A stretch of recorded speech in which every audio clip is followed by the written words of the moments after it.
Hi, I'm Michaela Jenkins, and today I'll be interviewing Ashleigh Sturgeon. Hi! So Ashleigh, where are you from? Well, I was born in China, but I was adopted, and I've lived in Cleveland, Tennessee for 16 years. Could you tell us the story of your adoption? 18 years ago, the one-child policy in China was still in act. At that time, my parents really wanted to adopt, so they went through the process for 2 years. So when I was 2, they finally got to go to China.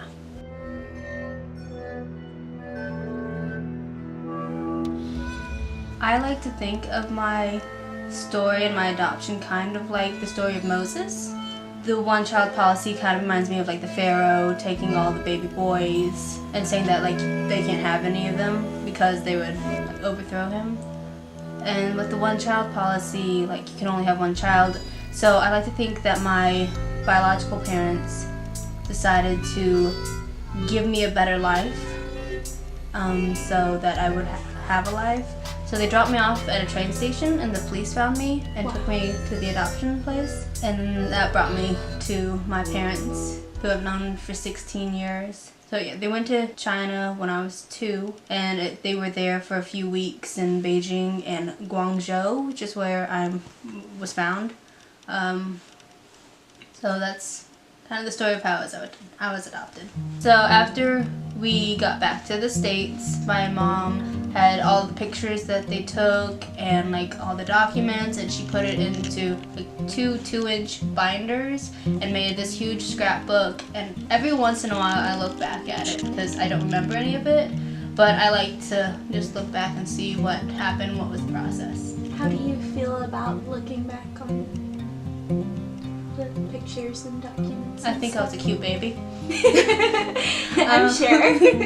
But it was kind of amazing to see the process of how all that happens, and like knowing that there's other kids who are going through the same thing, have gone through the same thing, and then there are some that can't go through that process, which is very sad. A lot of kids don't know that they're adopted, and they don't find out until later in their lives. How did you realize that you were adopted? Well, I don't know like the exact age, but as far as I can remember, I've always known I was adopted. My parents never tried to hide it from me. But yeah, I've always known, and I've always been really okay with it. So even though I knew that I was adopted from a very young age, I've always felt a part of the family. I've never felt like a different child or adopted. If blood wasn't in it, I'd always be like, these are my biological parents. It sounds like you guys are really close. Yeah, we're pretty close. Actually, we 5 years ago, 2013, my dad got really sick, and about that time my brother was not liking my dad at that time. So my dad got really sick, and it brought us a lot closer together. How did he get sick? My dad used to go on trips to Ukraine, like with Lee University, and I think he had just got done with a trip. Maybe not with Lee, but he did some kind of trip, and he had just been, they think this is where he got it, was the Amsterdam airport. So January 3rd, 2013, which was my grandmother's birthday, he was laying in bed at like 11 o'clock at night, and suddenly he just like woke up, and he was holding his chest, and he called out to my mom, and she jumped up and she helped him get dressed, and she took him to the hospital with me also. Looking back at it, she should have left me home because my brother was there, but she just took me with him.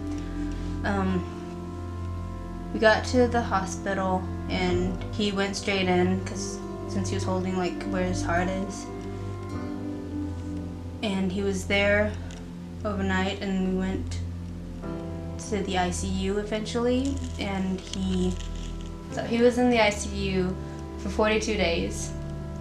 He had pneumonia and a lot of swelling because his lungs were filling up with fluid. I'm not exactly sure of everything that happened because I was only 12 at the time, but he had open heart surgery.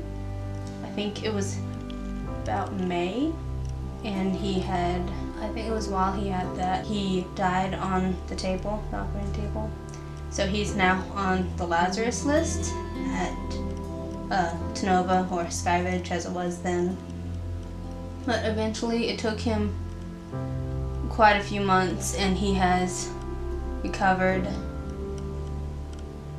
But he used to go downstairs at our house, and that was his office, but he had to stay upstairs with us after that, and we always had to help. He had to go to physical therapy, he had to have people come to the house to do it, he had to go through rehab. Throughout all this, I stayed at friends' houses, I went to my grandparents' house, and I can't thank my grandmother enough because I didn't want to be away from my mom and dad.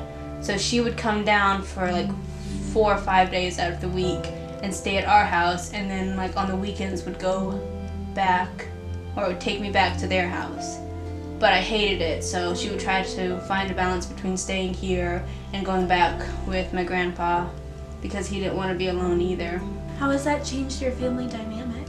My brother and my dad were not getting along at that time at all.